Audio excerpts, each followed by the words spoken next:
Hello प्यारे students, इवोस academy पर मैं आपका होस्ट दोस्त और शुभचिंतक अमित कुमार फिर स्वागत करता हूं आज की शानदार क्लास में। तो कैसे हो आप लोग? आशा करता हूं आप सभी हष्ट पुष्ट और स्वस्थ होंगे। साथ ही आप लोगों की स्टडी है बढ़िया शानदार तरीके से चल रही होगी, बड़ी मजे से चल रही होगी। आज की इस क्लास में हम अपनी बुक मानव भूगोल का अंतिम चैप्टर अंतरराष्ट्रीय व्यापार है उसे कंप्लीट करने वाले हैं। और इस चैप्टर का भी जैसे हमने पीछे वाले चैप्टर्स का रिवीजन किया था, बिल्कुल उसी आधार पे शानदार नोट्स के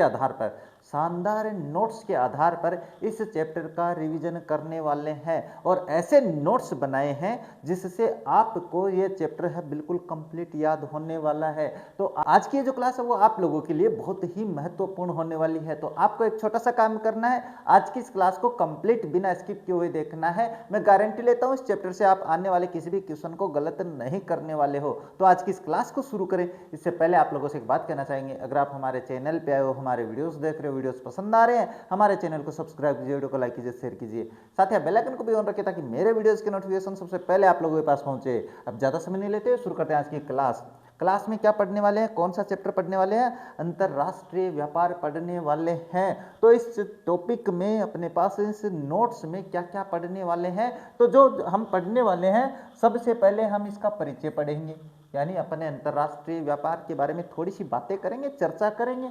इसके बाद अंतरराष्ट्रीय व्यापार का इतिहास जानेंगे, भाई ये कब से शुरू हुआ है, इतिहास है ना, इतिहास जानेंगे कि कब से व्यापार शुरू कर दिया लोगों ने। इसके बाद अंतरराष्ट्रीय व्यापार का आधार, तो आधार क्या है? किसी भी काम को करने का एक आधार होता है भाई, एक पहलू होता है। तो इस अंतरराष्ट्रीय व्यापार को करने का क्या आधार है? इसके बाद में व्यापार का संतुलन पढ़ेंगे, व्यापार कैसे संतुलित किया जा सकता है, व्यापार को संतुलित करने के लिए क्या क्या कदम उठाने चाहिए, वो बातें करेंगे। इसके बाद अंतरराष्ट्रीय व्यापार के प्रकार कितने होते हैं, ये पढ़ने वाले हैं। इसके बाद हम पढ़ेंगे विश्व व्यापार संगठन WTO, इसके बाद में WTO पे प्रश्न आने वाला है अब की बार, तो ये भी अपन डिटेल से पढ़ेंगे। इसके बाद अंतरराष्ट्रीय व्यापार की चिंताएं क्या है भाई। अब जैसे जैसे व्यापार बढ़ता जा रहा है, जैसे जैसे अपने पास कहते हैं ना, जिस चीज का विकास होता है उसके साथ उसकी समस्याएं भी जुड़ी होती है, तो वो समस्याएं जानेंगे। अंत में पढ़ेंगे अंतरराष्ट्रीय व्यापार के प्रवेश द्वार क्या है भाई। ये प्रवेश द्वार क्या है भाई, यानी कहने का मतलब पड़ोसी देश के पास जाएंगे तो जाएंगे कहाँ से? एरोप्लेन से जाएंगे कि पानी से जाएंगे कि सड़क से जाएंगे, तो वो होते हैं प्रवेश द्वार। तो ये सारे जो बिंदु है इनको हम आज की इस क्लास में कवर अप करने वाले हैं। तो चलते हैं अपनी इस क्लास की तरफ और क्लास की शुरुआत करेंगे अपने पास जॉन डेवी के बहुत ही मोटिवेशनल शब्दों के साथ। क्या कहा है इन्होंने कहा education is not preparation for life but education is life itself. इसका मतलब होता है शिक्षा जीवन की तैयारी के लिए नहीं है बल्कि शिक्षा ही जीवन है। इसका मतलब आसान भाषा में बताऊं तो अगर आप शिक्षित नहीं हो तो ये मान के चलो आप जिंदा नहीं हो, यही बात कहना चाहते हैं अपने पास जॉन डेवी। तो बस इन्हीं मोटिवेशनल शब्दों के साथ शुरू करते हैं अपने आज का चैप्टर। और चैप्टर में सबसे पहले बात करेंगे अपने पास व्यापार का अर्थ क्या होता है। सर सबसे पहले हम बात यही करेंगे कि व्यापार का अर्थ क्या होता है ना। तो व्यापार का अर्थ मैं बता देता हूं, वैसे तो इंग्लिश में तो कहते हैं ट्रेड, मैंने लिखा हुआ है ट्रेड, हाँ लिखा हुआ भाई है ना, आप लोगों की व्यवस्था के लिए सब कुछ करना पड़ता है। ट्रेड क्या होता है सर, व्यापार क्या होता है? व्यापार मैं बता देता हूं, आप अपने दोस्त के पास गए, बोले यार तू आज मेरी बाइक ले जा, मुझे तेरी कार दे दे, या वो आपके पास आया कि यार आज तू मेरी बाइक ले जा, तू मुझे ना अपनी कार दे दे। तो इसका मतलब क्या कर रहे हो आप? एक दूसरे से सामान ले रहे हो कि नहीं ले रहे हो?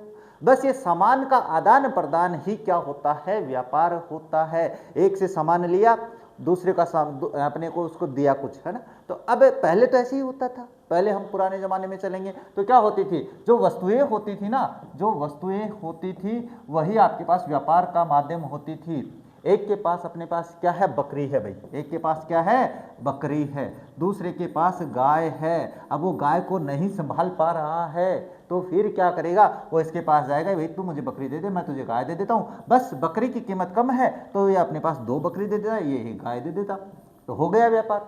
यानी कहने का मतलब पहले वस्तुएं ही, अब आप कहोगे सर आपने तो जानवर सम्मिलित कर लिए, पहले यही होता था, जानवरों का भी होता था, वस्तुओं का भी होता था। किसी के पास गेहूं था, किसी के पास क्या था? गेहूं था। अब उसे बाजरे की आवश्यकता पड़ गई तो वो बाजरे वाले के पास जाएगा भाई, है ना, बाजरे के पास जाएगा, बाजरे के पास नहीं रहा, बाजरे वाले के पास जाएगा तो कहेगा मैं तुझे गेहूं देता हूं, तू मुझे बाजरा दे दे, ये हो जाता है व्यापार। यानी कहने का मतलब है जो एक दूसरे से वस्तुएं लेते हैं या देते हैं उसको व्यापार कहते हैं। अब जैसे जैसे अपना विकास हुआ वैसे वैसे थोड़ा सा परिवर्तन भी आया। परिवर्तन ऐसे आया कि फिर व्यापार जो माध्यम है ना वो अपने पास धन कमाने के लिए हो गया। किसके लिए हो गया भाई? धन कमाने के लिए कर देता हूं रे, हाँ, धन कमाने के लिए बन गया। फिर धन कैसे कमाए? तो जब अपने पास इंसान का विकास हुआ और उसने मुद्राएं बना ली।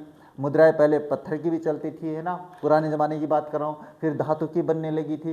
तो जैसे ही मुद्रा बनी अपने पास, मुद्रा का एकत्रीकरण करने लगे लोग, और मुद्रा का एकत्रीकरण करेंगे, एकत्रीकरण रहे मैं बोल रहा हूँ जो, तो फिर इसका मतलब इसके लिए कुछ करना पड़ेगा। इसके लिए कुछ करेंगे तो लोगों ने वस्तुओं का निर्माण करना शुरू किया भाई, वस्तुओं का निर्माण करना शुरू किया।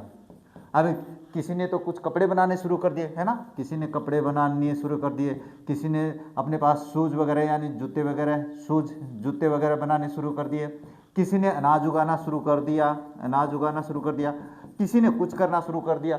अब जाहिर सी बात है, एक जूता बनाएगा तो उसके पास अनाज की आवश्यकता होगी कि नहीं, और जो अनाज बनाएगा उगाएगा उसे जूते की आवश्यकता होगी कि नहीं होगी। तो फिर ये क्या करते हैं, ये जो मुद्रा है ना, इसके माध्यम से इनका अपने पास क्या कर लेते हैं, एक दूसरे के पास परिवर्तन कर देते हैं, एक दूसरे को दे देते हैं। इससे क्या होगा, इसी को अपन क्या कहेंगे, इसी को अपन व्यापार कहेंगे। तो ये तो हो गई मेरी तरफ से जो भाषा है व्यापार की वो। अब इसी इतना अगर समझ में आ गया तो फिर चलते हैं अपने पास जो मुख्य बातें नोट्स हैं उसके बारे में बात कर लेते हैं। देखो, व्यापार दो स्तरों पर किया जा सकता है। व्यापार कितने स्तरों पर किया जा सकता है, ये परिचय अगर समझ में आ गया हो तो हम आगे चलते हैं। आगे क्या है, व्यापार दो स्तरों पर किया जा सकता है, अंतर्राष्ट्रीय और राष्ट्रीय। तो व्यापार को अपने कितने भागों पर, कितने भागों में बांट सकते हैं, दो भागों में बांट सकते हैं, अंतर्राष्ट्रीय और राष्ट्रीय। अभी अंतर्राष्ट्रीय क्या होता है, अंतर्राष्ट्रीय मतलब होता है एक देश अपने पास, है ना, अंतर्राष्ट्रीय बता देता हूं मैं, एक देश अपने पास दूसरे देश के साथ कोई भी सौदा करता है ना, कोई भी सौदा करे उसे अंतर्राष्ट्रीय व्यापार कहते हैं। ये बात अब आप इसमें लिख सकते हो, कोई कहे कि अंतर्राष्ट्रीय व्यापार की परिभाषा बताओ, तो देश के पार व्यापार करना देश अंतर्राष्ट्रीय व्यापार कहलाता है, बना सकते हो। राष्ट्रीय व्यापार क्या होता है, अरे मैं राजस्थानी हूँ, है ना, मैं राजस्थानी हूँ, मैं राजस्थान का, मैं ये वो मैं वो, हाँ मैं राजस्थान का हूँ, और मुझे क्या करना है, मुझे मुंबई वालों से यानी महाराष्ट्र वालों से, राज्य लिख रहा हूँ तो, है ना, महाराष्ट्र वालों से क्या करना है, सौदेबाजी करनी है। तो ये अपने पास एक राज्य का, ये राजस्थान है ना, एक राज्य का दूसरे राज्य से व्यापार करना राष्ट्रीय व्यापार कहलाता है, यानी अपने देश के भीतर ही व्यापार करना रहे। अब वो देश के भीतर, हमारा पड़ोस में गांव में ना लूंग ज़्यादा बिक है ना, लूंग जानोगे रे, जो अपने जाटी को है बा बिक, तो मैं जाऊँगा बैठाऊँ, भाई हमारा गाँव में अठे को नहीं बिक रही तो मैं बैठाऊँ लेके आऊँगा, वो होता है अपने पास राष्ट्रीय व्यापार। बाद में क्या दिया हुआ है, अंतर्राष्ट्रीय व्यापार राष्ट्रीय सीमाओं के पार, हाँ जो मैंने बताया भाई, देखो अंतर्राष्ट्रीय व्यापार राष्ट्रीय सीमाओं के पार देशों के बीच वस्तुओं और सेवाओं का आदान प्रदान होता है। अब ये वस्तुएं यहाँ पे लिख रहा है भाई, ये है ना, वस्तुएं ही है यहाँ पे, तो वस्तुओं का आदान प्रदान मतलब मनी का आदान प्रदान भी होता है। देशों को उन वस्तुओं को प्राप्त करने के लिए व्यापार करने की आवश्यकता होती है जिनका वे स्वयं उत्पादन नहीं कर सकते हैं या जिन्हें वे कहीं और से कम कीमत पर खरीद सकते हैं। यही बात मैंने यहाँ पे समझाई है। कोई कपड़े का व्यापार करता है, कोई जूते का व्यापार करता है, कोई अनाज का व्यापार करता है, कोई सोने का व्यापार करता है, कोई चांदी का व्यापार करता है, कोई हीरे का व्यापार करता है। तो ये सारे व्यापार है और एक के पास, एक व्यक्ति के पास ये सारी वस्तुएं मिलना नामुमकिन है। तो फिर वो क्या करते हैं, वो करते हैं यार अपन खरीदते हैं एक दूसरे से। एक तो होता है ये कि अपने पास वो वस्तु नहीं है तो हम क्या करते हैं, दूसरे से खरीदते हैं। दूसरा ये होता है यार अपने पास यहाँ पे पड़ोस से क्या है, अपने पड़ोस में तो 100 रुपये किलो अपने पास क्या बेच रहा है, सेब बेच रहा है ना, और अपन दूसरे वहाँ पे चलते हैं मंडी में, वहाँ पे तो 50 रुपये केजी अपने पास क्या सेब मिल जाएगी। तो ये व्यापार ही तो है, और क्या है, इतनी आसानी से समझ में आ रहा है, बिल्कुल। अब लिख दोगे खुद भी। व्यापार का प्रारंभिक रूप वस्तु विनिमय प्रणाली थी। देख लो, ये प्रारंभ की बात कर रहा है। जब मैं बता रहा था ना आदि मानव के समय की बात बता रहा हूँ, उस समय अपने पास आदि मानव के तक जाने की आवश्यकता नहीं रहे, मैं अपने पास ज़्यादा राजा महाराजाओं से थोड़ी सी पहले की बात कर रहा हूँ। वस्तु जो थी ना वो विनिमय का माध्यम थी। वस्तु क्या, कोई भी वस्तु हो अपने पास, जैसे मेरे पास एक जोड़ी जूते हैं भाई, है ना, मुझे वो बेच कर क्या करना है, अनाज खरीदना है। तो मैं क्या जाऊंगा, उसके पास जाऊंगा, उसे सूज की जोड़ी दूंगा और अनाज ले लूंगा, तो मेरा व्यापार हो गया। तो पहले वस्तुएं ही थी भाई अपने पास, है ना, व्यापार करने के लिए केवल वस्तुएं थी, जिसमें वस्तुओं का सीधा आदान प्रदान होता था, कोई लेन देन नहीं है भाई। अपने पास वही बात है, बकरी गाय वाले आ रहे, हाँ बकरी गाय का बता रहे हो सर आप हमें। चलो अंतर्राष्ट्रीय व्यापार का इतिहास देख लेते हैं। व्यापार का जो अर्थ था, जो मैंने बताया था यहाँ पे, वही मैंने यहाँ पे समझा दिया आप लोगों को, है ना। यहाँ पे अब क्या कह रहा है, अब कह रहा है अंतर्राष्ट्रीय व्यापार का इतिहास देखते हैं भाई। इतिहास हर चीज का होता है और इतिहास जानना भी जरूरी है। क्यों जानना जरूरी है, अगर अपन इतिहास नहीं जानेंगे तो हम भविष्य में कभी नहीं पहुंच पाएंगे, है ना, नहीं पहुंच पाएंगे। आपके जो अपने इंग्लिश है फ्लेमिंगो, उसमें चैप्टर है ना journey to the end of the earth, उसमें यही तो बताया गया है। चलो बात करते हैं, क्या है, प्राचीन काल में लंबी दूरी तक माल परिवहन करना जोखिम भरा था। बिल्कुल, पहले कोई वो साधन नहीं थे, है ना, तो साधन नहीं थे सर, तो फिर अपने पास पिरामिड का निर्माण कैसे किया, वो अनसुलझी कहानी है जो आप जानते हो। इसलिए व्यापार स्थानीय बाजारों तक ही सीमित था, दूर तक तो जा नहीं पाते थे। दूर जाते तो लोग बीच में, जैसे कोई जानवर है, कोई कुछ है, कोई डाकू लुटेरे हैं, वो लूट लेते। इसलिए क्या करते हैं, अपने गांव में ही व्यापार कर लेते भी। गांव का एक बाजार लगता, वहां पे सभी लोग अपनी अपनी वस्तुएं लेके आ जाती और वो एक दूसरे को प्रदान करके वहां से चले जाते। ये होता था व्यापार। इसके बाद रेशम मार्ग रोम और चीन को जोड़ने वाली लंबी दूरी के व्यापार का एक प्रारंभिक उदाहरण है। अच्छा इतनी, चलो इसके बारे में बताता हूँ मैं थोड़ा सा। ये रेशम कौन सा है, ये देखो तो रेशम मार्ग कौन सा है। तो आप लोगों के पास, आप लोगों ने 11वीं क्लास में, 11th क्लास में सिल्क रोड पढ़ी थी कि नहीं पढ़ी थी? हाँ पढ़ी थी सर। तो कहाँ है, भारत और चीन के मध्य का एक मार्ग है। और कहाँ से, अपने पास पथरीला मार्ग है अपने कश्मीर के होते हुए, है ना। तो ये क्या है, चीन को जोड़ने वाली लंबी दूरी के व्यापार का एक प्रारंभिक उदाहरण है। ये तो मार्ग है। यह मार्ग 6000 किलोमीटर लंबा था। व्यापारी भारत, फारस और मध्य एशिया के मध्यवर्ती स्थानों में चीनी रेशम, बता दिया कि चीनी रेशम, रोमन ऊन, बहुमूल्य धातुएं और कई अन्य उच्च मूल्य की वस्तुएं ले जाते थे। ये अपनी थोड़ी सी बातें हैं इस मार्ग के बारे में, तो ध्यान में रखना। रेशम मार्ग कहाँ है, अपने पास रोम और चीन को जोड़ने वाली दूरी है भाई, है ना। कितनी लंबी है उसकी, 6000 किलोमीटर। 15वीं शताब्दी से, 15वीं सदी में आ गए भाई, ये अपने पुरानी बात है। यूरोपीय उपनिवेशवाद शुरू हुआ और विदेशी वस्तुओं के व्यापार के साथ साथ व्यापार का एक नया रूप सामने आया, जिसमें दास व्यापार कहा जाता था। यानी कहने का मतलब 15वीं शताब्दी में बात करें तो वहां पे एक दास व्यापार शुरू हुआ भाई। अब ये दास व्यापार क्या है, तो छोटी सी बात बता देता हूं। इंसानों को बेचा जाता था दास के रूप में, यानी नौकर के रूप में, ये होता है। आगे क्या है, डेनमार्क में 1972 में, ग्रेट ब्रिटेन में 1807 में, ये ध्यान में रखना। डेनमार्क में 1792 में, ग्रेट ब्रिटेन में 1807 में और संयुक्त राज्य अमेरिका में 1808 में दास व्यापार को समाप्त कर दिया गया।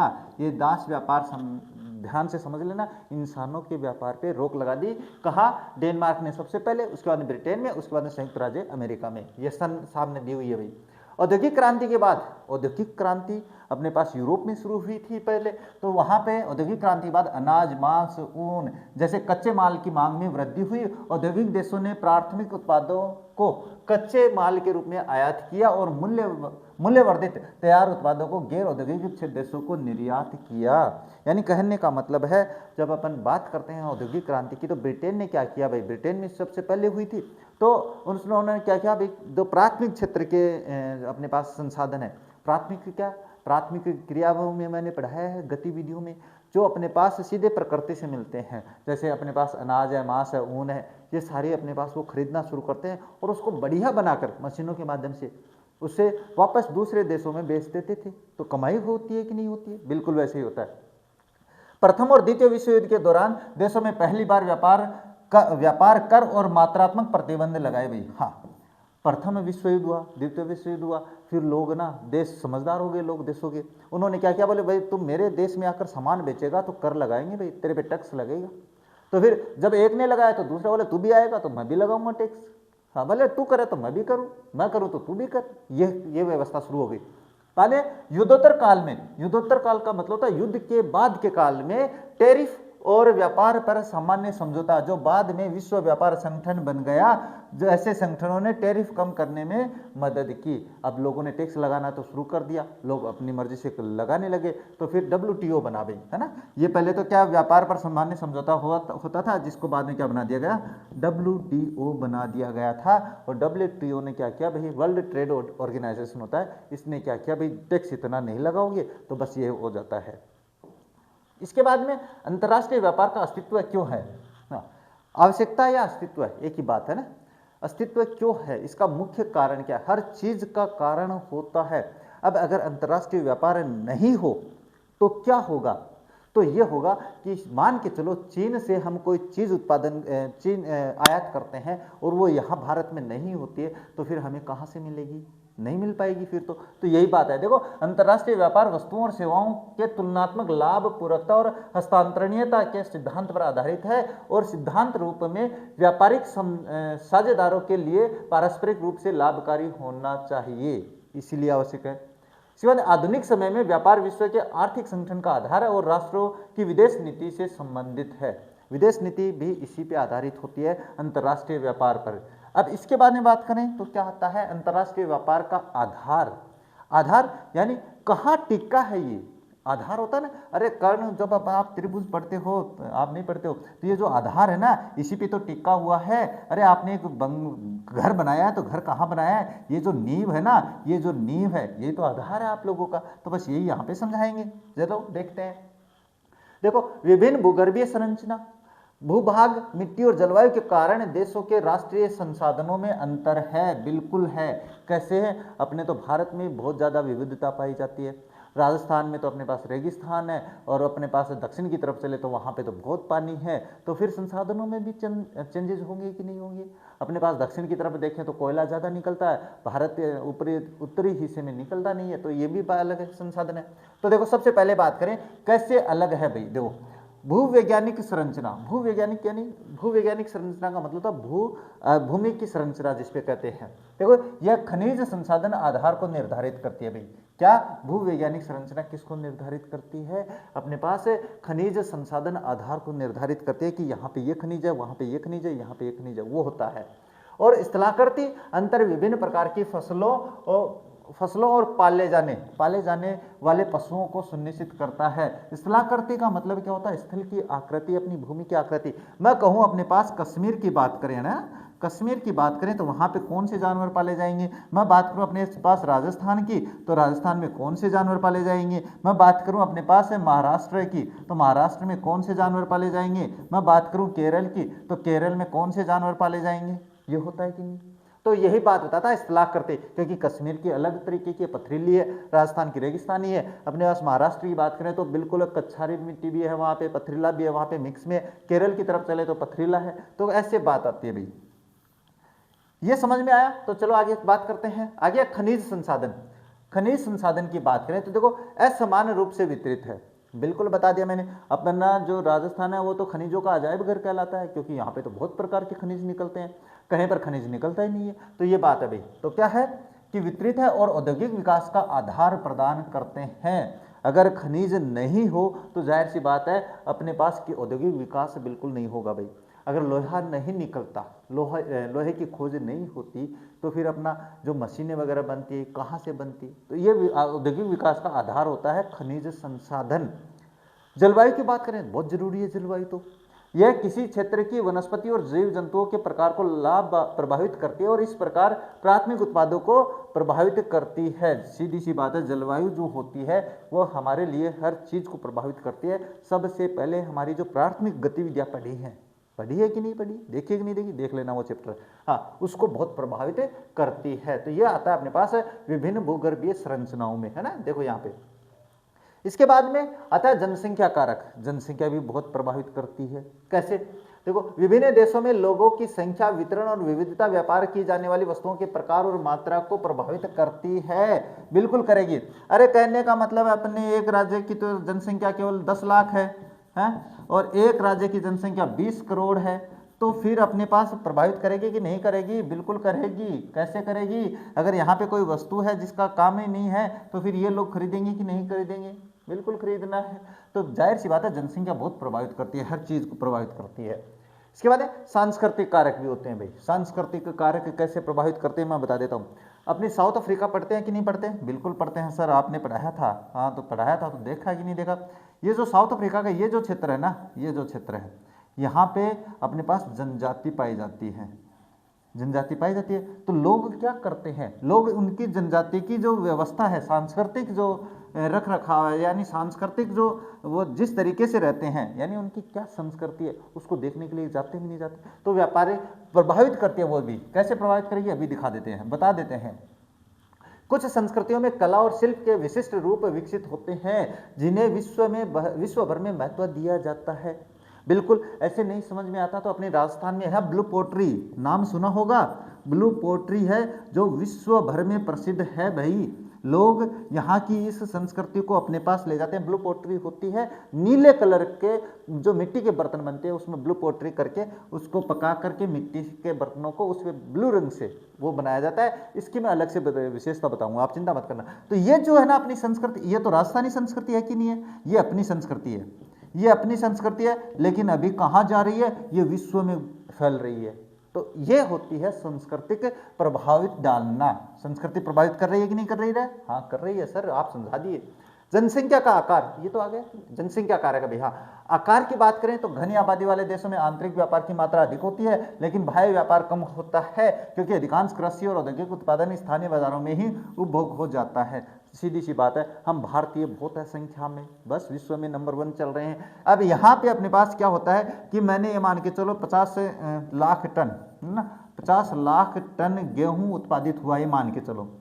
तो बाहर भेजने की आवश्यकता नहीं है, अपनी जनसंख्या इतनी है कि अपने ही मार्केट में ये खपत हो जाती है, तो हम बाहर भेजने की क्या आवश्यकता है। तो जनसंख्या अधिक होने से अपने पास क्या होता है, अंतर्राष्ट्रीय व्यापार में थोड़ी सी कमी आती है। नेक्स्ट बात करें तो नेक्स्ट चलते हैं आर्थिक विकास के चरण। ये क्या होते हैं? आर्थिक विकास यानी पैसे वाले रहे।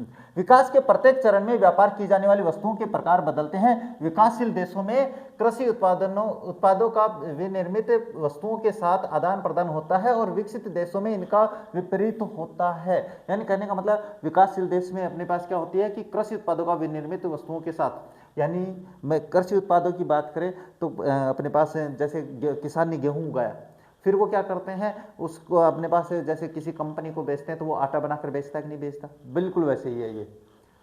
विदेशी निवेश का दायरा, विदेशी निवेश का दायरा क्या होता है रे? विदेशी निवेश का दायरा ये होता है कि आपके पास अपने पास एक बात बताए हैं कि क्या बताया मैंने? हाँ, विदेशी निवेश का दायरा अपने पास अपना राजस्थान है, मैं यहीं पे राजस्थान से ही समझा देता हूँ ना, अपना राजस्थान है और राजस्थान में क्या है कि अपने पड़ोसी राज्य गुजरात मान लो, है ना, गुजरात मान लेते हैं, गुजरात ही अपना पड़ोसी।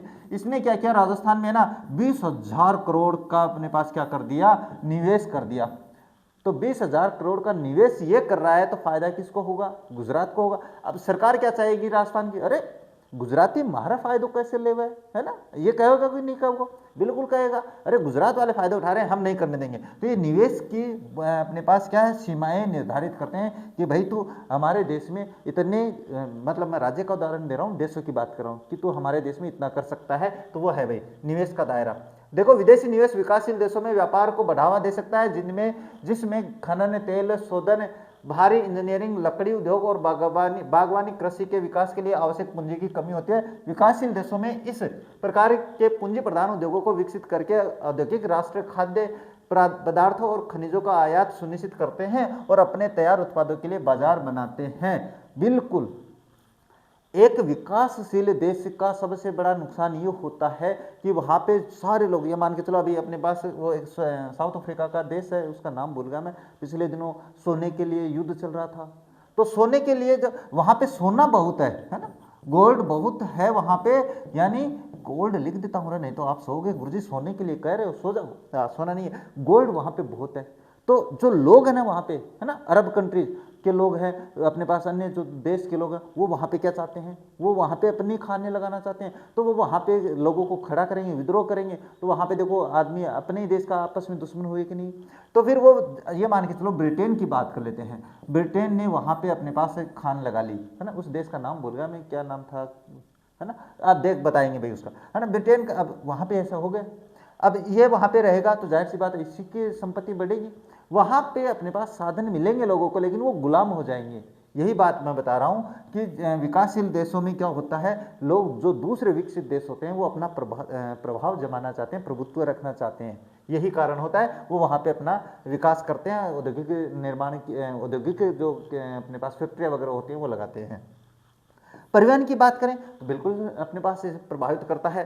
रेल, समुद्री और हवाई परिवहन के विस्तार, प्रशीतन और संरक्षण के बेहतर साधनों के साथ व्यापार का भौगोलिक विस्तार हुआ है। ये तो होना ही है भाई, ये अपने पास हो जाता है शायद इसको प्रभावित करने वाले। अब आते हैं अंतर्राष्ट्रीय व्यापार के महत्वपूर्ण पहलुओं की तरफ चलते हैं। ये पहलू क्या क्या होते हैं, देखो व्यापार की मात्रा, व्यापार की मात्रा मतलब व्यापार कितना होना चाहिए रे, उसकी क्वांटिटी क्या होनी चाहिए वो है। तो देखो व्यापार की गई वस्तुओं और सेवाओं के कुल मूल्य को व्यापार की मात्रा माना जाता है। यानी मैंने अपने पास यहाँ पे 10 ग्राम सोना खरीदा, 10 ग्राम का मतलब 1 तोला सोना खरीदा, तो मैंने 1 लाख रुपए दे दिए, तो ये मेरे पास क्या हो गई, व्यापार की मात्रा हो गई। ये व्यापार की मात्रा हो गई गोल्ड बेचने के लिए। पिछले दशकों में विश्व व्यापार की कुल मात्राओं में लगातार वृद्धि हुई है। ये तो सीधी सी बात है भाई। जो विकसित देश है वो, जो विकासशील देश है जहाँ पे संसाधन बहुत है, वहाँ पे जा जाके अपनी फैक्ट्री वगैरह, अपने संसाधन, अपने कारखाने लगा रहे हैं अपना प्रभुत्व दिखाने के लिए, क्योंकि वो तो वहाँ से पैसे कमाने हैं। तो यही होता है।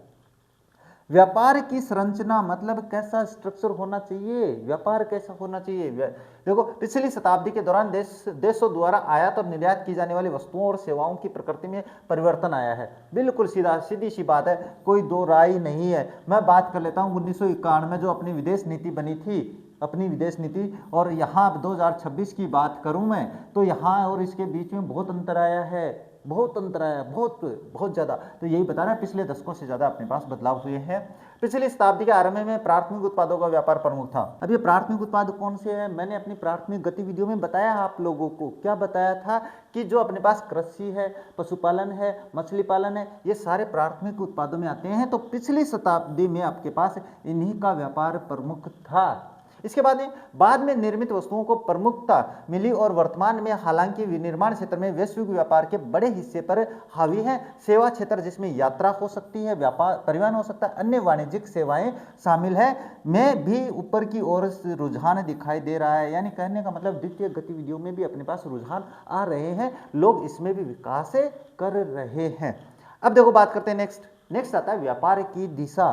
व्यापार की दिशा का मतलब होता है व्यापार किस ओर करना चाहिए। सीधी सी बात है, विकसित जो देश होगा वो कहाँ व्यापार करना चाहेगा, वो विकासशील देश में व्यापार करना चाहेगा। कहाँ करना चाहेगा रे,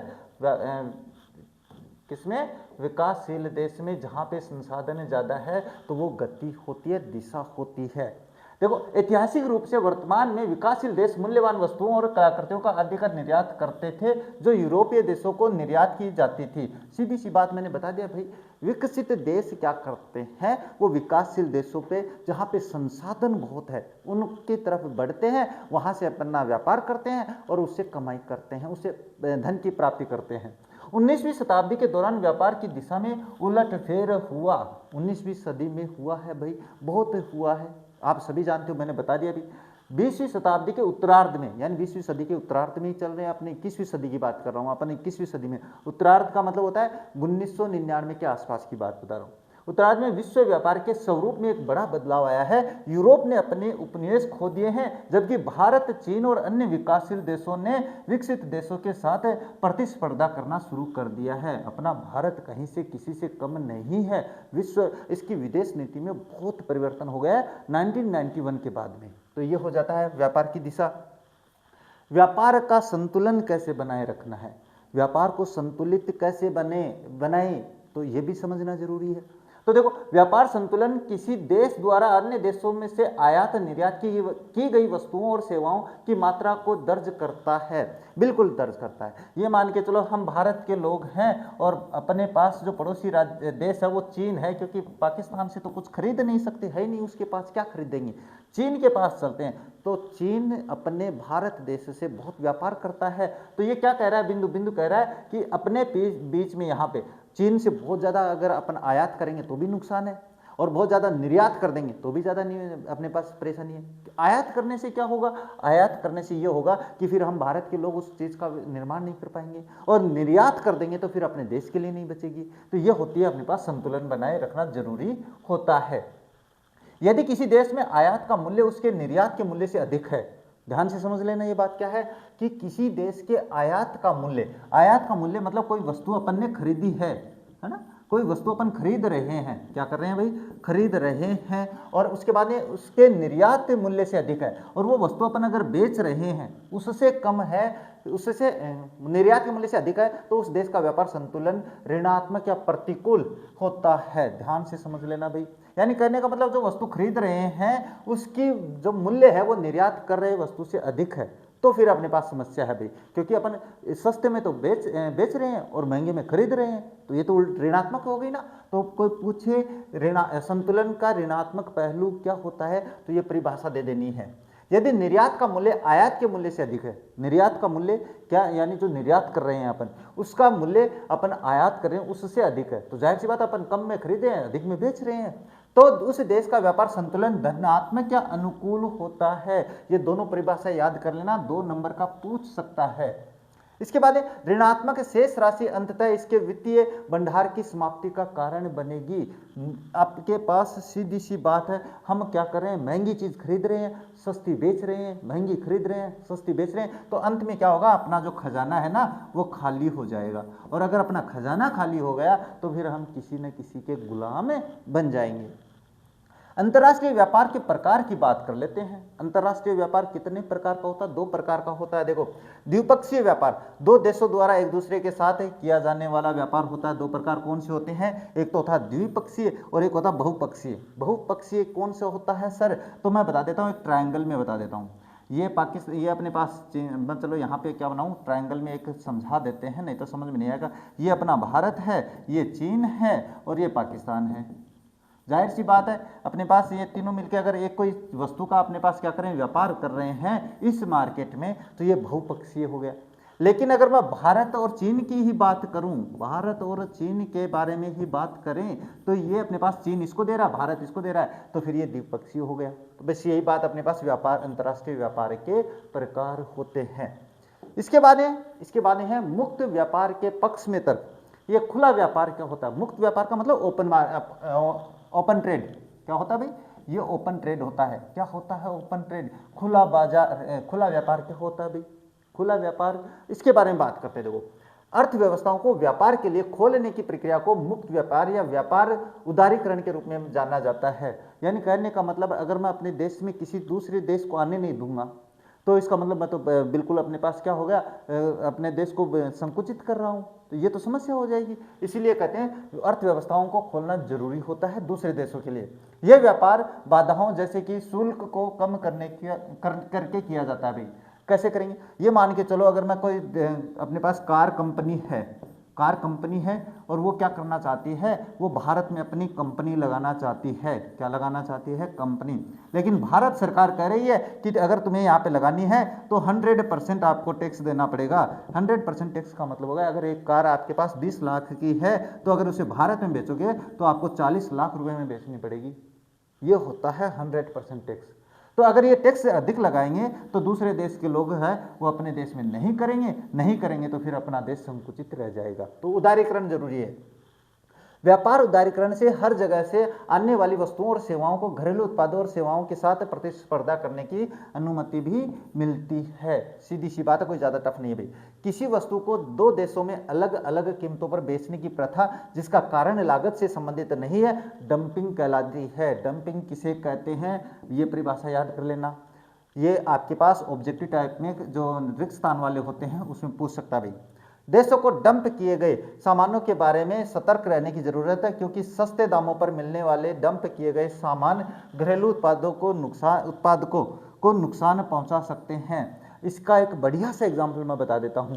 जब चीन में अपने पास वो कहते हैं ना चाइनीज मोबाइल आए थे, याद आ रहे हैं कि नहीं आ रहे? चाइनीज मोबाइल, तो वो आपके पास 2000 रुपये में ही आपके पास क्या है, स्क्रीन टच शुरू हो गया था।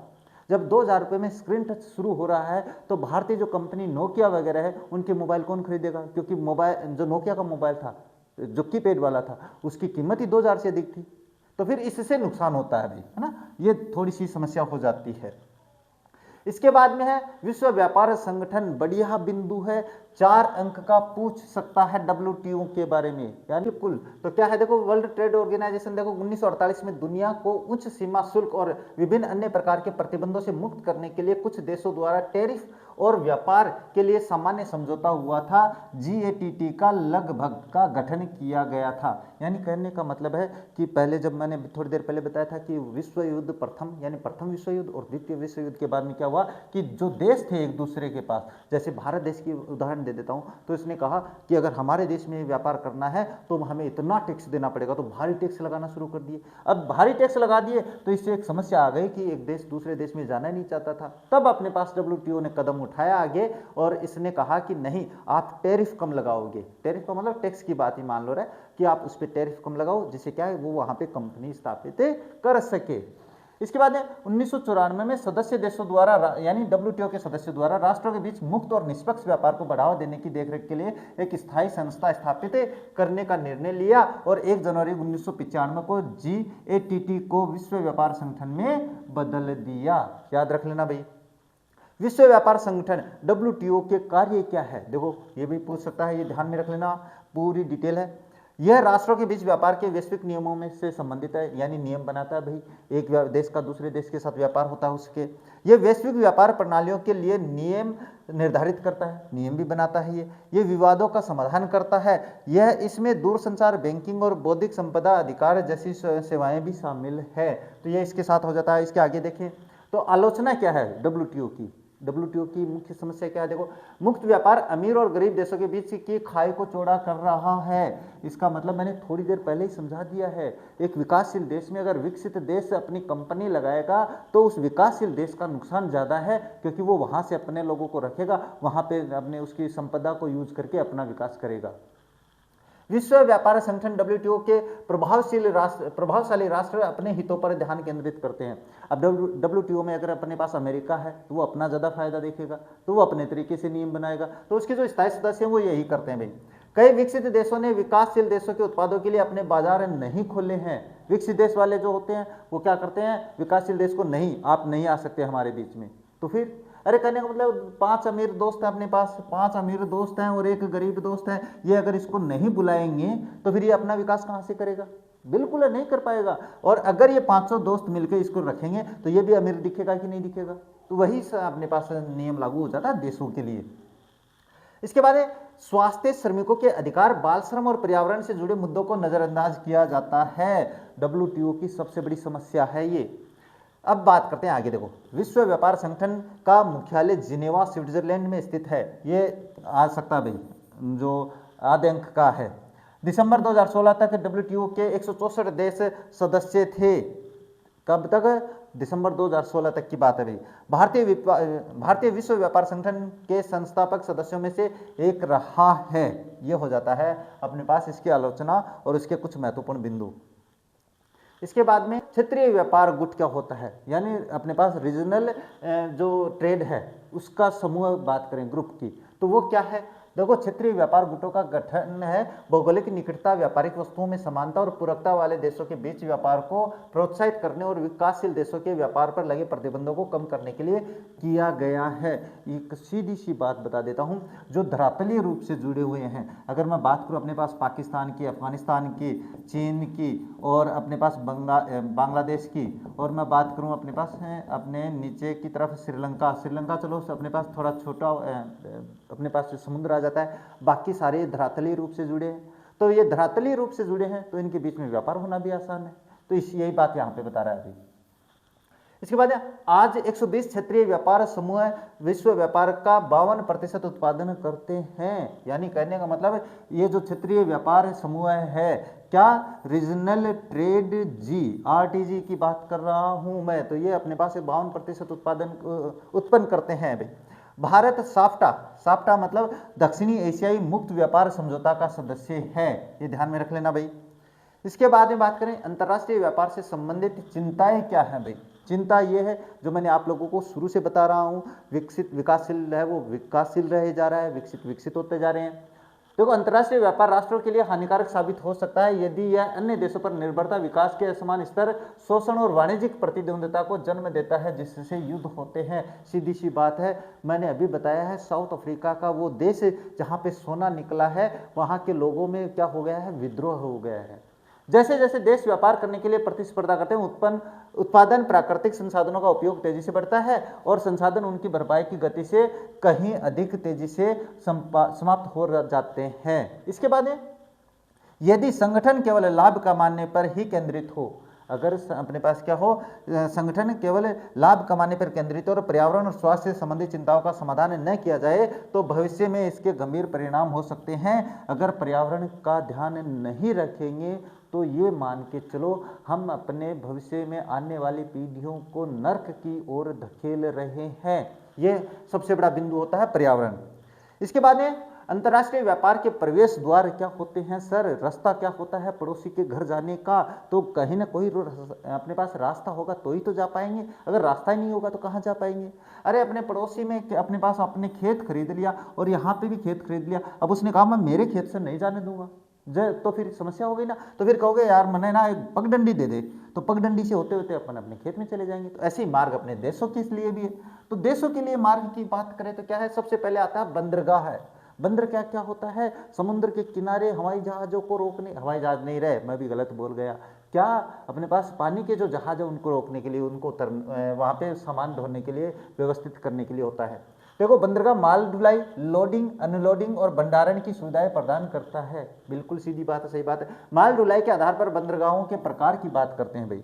माल ढुलाई के आधार पर बंदरगाहों के प्रकार, सबसे पहले बात करेंगे औद्योगिक बंदरगाह। यह बंदरगाह अनाज, चीनी, अयस्क, तेल, रसायन और इसी प्रकार की सामग्रियों जैसे थोक माल ढुलाई में विशेषज्ञता रखते हैं। दूसरी बात करें वाणिज्यिक बंदरगाह। यह बंदरगाह सामान्य माल, पैकेटबंद उत्पाद और निर्मित वस्तुओं का संचालन करते हैं। यह बंदरगाह यात्री यातायात का भी संचालन करते हैं। और व्यापक बंदरगाह क्या होते हैं, ऐसे बंदरगाह बड़ी मात्राओं में थोक और सामान्य माल का संचालन करते हैं। यह हो जाता है ढुलाई के आकार पर। स्थान के आधार पर बंदरगाहों के प्रकार की बात करें तो क्या होता है, देखो, अंतर्देशीय बंदरगाह। अंतर्देशीय बंदरगाह मतलब अपने देश के भीतर।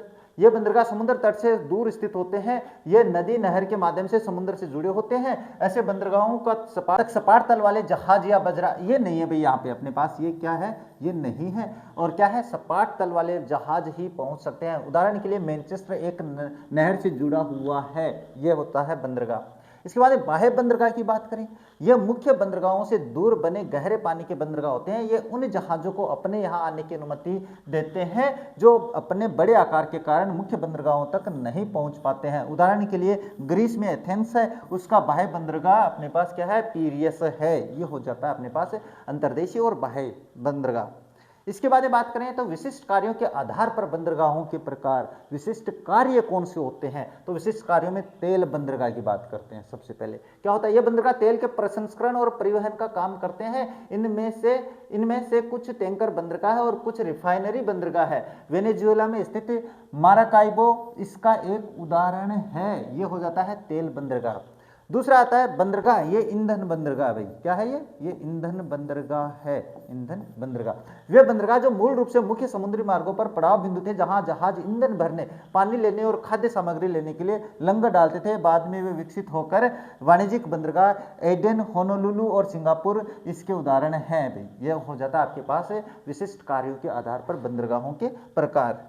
इसके बाद में आते हैं पैकेट स्टेशन। ये क्या होता है, ये पैकेट स्टेशन विशेष रूप से कम दूरी तय करने वाले जलमार्गों के पार यात्रियों और डाक के परिवहन से संबंधित होते हैं। उदाहरण के लिए इंग्लैंड में डोवर जो बंदरगाह है उसकी बात कर लेते हैं। नेक्स्ट है व्यापारिक बंदरगाह। कौन से होते हैं, व्यापार की दृष्टि से महत्वपूर्ण होते हैं। ये वे संग्रहण केंद्र है जहां निर्यात के लिए विभिन्न देशों से माल लाया जाता है। और सिंगापुर एशिया का एक व्यापारिक बंदरगाह है। यानी सिंगापुर में लोग अपना सामान रख देते हैं और उसका बाद में पैसे देते हैं, किराए पे सामान रखते नहीं, कह रहा है वैसे ही सिंगापुर है भाई। नौसैनिक बंदरगाह, जहां पे अपने पास सैनिकों को रखा जाता है। ये बंदरगाह युद्धपोतों की सेवा करते हैं और इनमें उनकी मरम्मत के लिए कार्यशालाएं होती हैं। कोच्चि और कारवार भारत में ऐसे बंदरगाहों के उदाहरण हैं। यानी कहने का मतलब भारत का कोच्चि और कारवार है वो एक ऐसे अपने पास बंदरगाह है जहां पे क्या करते हैं, जहाजों की मरम्मत करते हैं, युद्धपोतों का निर्माण करते हैं। और यहाँ पे आपका ये जो चैप्टर है वो अब कंप्लीट हो जाता है।